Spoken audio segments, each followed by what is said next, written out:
Legal scholar channel में आपका स्वागत है। यहाँ लॉ से जुड़ी इंफॉर्मेशन मिलती है। अगर आपको लॉ की दुनिया में रुचि है तो आपके लिए यह सही जगह है। हमारी वीडियो के लेटेस्ट अपडेट्स पाने के लिए सब्सक्राइब बटन दबाएं और घंटी का आइकन लटैप करके अपडेटेड रहें। आज के एपिसोड में हम इंडेमनिटी को गहराई से जानेंगे। आपने यह शब्द तो सुना होगा, लेकिन क्या आप जानते हैं इसका मतलब? हम इस विषय को समझाएंगे, इसके प्रभाव और वास्तविक उपयोगों की बात करेंगे। चाहे आप कानून के दीवानों में हो या ज्ञान बढ़ाने का इरादा रखते हो, यह सही जगह है। तो आइए चलिए शुरू करते हैं। इंडियन कॉन्ट्रैक्ट एक्ट की धारा 124 के तहत इंडेमनिटी को ऐसा कॉन्ट्रैक्ट कहा जाता है जिसे एक पार्टी दूसरी पार्टी के साथ होने वाले नुकसान से बचाने के लिए करार के माध्यम से प्रयोग कर सकता है। In Bare Act language, a contract by which one party promises to save the other from loss caused to him by the conduct of the promiser himself or by the conduct of any other person is called a contract of indemnity. Let us understand this with an example. A. Contracts to indemnify B against the consequences of any proceedings which C may take against B in respect of a certain sum of 200 rupees.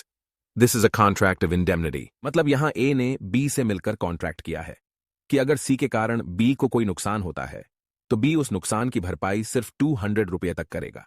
Suppose C ने 300 रुपये की default की और वो नहीं दिया, तो A केवल 200 रुपये के लिए ही लायबल होगा। इंडेमनिटी में दो पार्टी होते हैं, एक इंडेमनिटी होल्डर और दूसरा इंडेमनीफायर। पहली पार्टी इंडेमनीफायर होती है। इंडेमनीफायर वह व्यक्ति होता है जो किसी को किसी नुकसान के लिए इंडेमनीफाई करने का वादा करता है या जो किसी को किसी नुकसान से बचाने का वादा करता है, इंडेमनीफायर कहलाता है। दूसरी पार्टी इंडेमनिटी होल्डर होती है। वह व्यक्ति जिसे इंडेमनीफायर द्वारा सुरक्षा प्रदान की जाती है, चाहे उसके द्वारा हो या किसी तीसरे पक्ष द्वारा, इंडेमनिटी होल्डर कहलाता है। कॉन्ट्रैक्ट ऑफ इंडेमनिटी एक्सप्रेस्ड और इम्प्लाइड दोनों तरीकों से हो सकता है। एक्सप्रेस्ड कॉन्ट्रैक्ट वो कॉन्ट्रैक्ट होता है जो ऑरल और रिटन फॉर्म में हो, और इम्प्लाइड कॉन्ट्रैक्ट वो कॉन्ट्रैक्ट होता है जो इशारों द्वारा हुआ हो, जैसे आंखों से इशारा करना, मुंडी हिलाना। कॉन्ट्रैक्ट ऑफ इंडेमनिटी बाकी कॉन्ट्रैक्ट की तरह है जिसको वैलिड कॉन्ट्रैक्ट के एसेंशियल्स फुलफिल करने होते हैं, जैसे free consent consideration, a lawful object competencies of parties. एक उदाहरण के तौर पर, अगर व्यक्ति ए ने बी से कहा कि सी के घर को जला दो और उसके परिणाम स्वरूप बी के खिलाफ कुछ हो गया, तो बी को सी से कोई इंडेमनिटी नहीं मिलेगी क्योंकि कॉन्ट्रैक्ट वाइड था। अब हम अपने अगले सेक्शन की ओर आगे बढ़ते हैं जो राइट्स ऑफ इंडेमनिटी होल्डर बताता है। भारतीय अनुबंध अधिनियम की धारा 125 के तहत इंडेमनिटी होल्डर के राइट्स को इंडेमनिटी से नुकसान और क्षति की वसूली के लिए दिया जाता है। जब एक इंडेमनिटी फायर इंडेमनिटी होल्डर से कुछ वादा करता है लेकिन किसी रीजन से वह अपने वादे को पूरा नहीं कर सका या इंडेमनिटी होल्डर कोई नुकसान पहुंचाता है, तो यह कहा जाता है कि इंडेमनीफायर ने इंडेमनिटी होल्डर के साथ अपने अनुबंध का उल्लंघन किया है क्योंकि वह अपने वादे को पूरा करने में सक्षम नहीं है। आइए इन नुकसानों पर चर्चा करें जो इंडेमनिटी होल्डर क्लेम कर सकते हैं। All damages which the indemnity holder has to pay or was completed to pay under a contract in any one of the suit will be recovered by the indemnifier as per their contract of indemnity.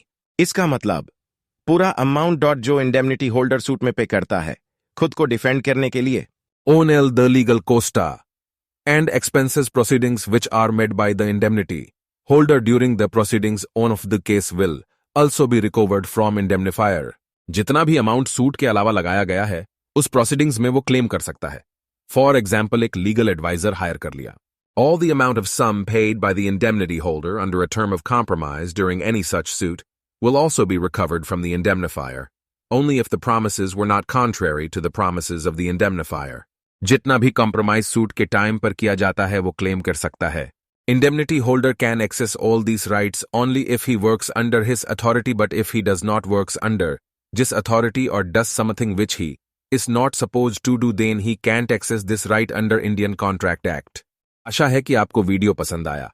हमारे channel legal scholar को subscribe करना ना भूलें। यहां आपको law से related news और legal knowledge मिलेगी। हमारे लेटेस्ट वीडियो अपडेट्स पाने के लिए सब्सक्राइब करें।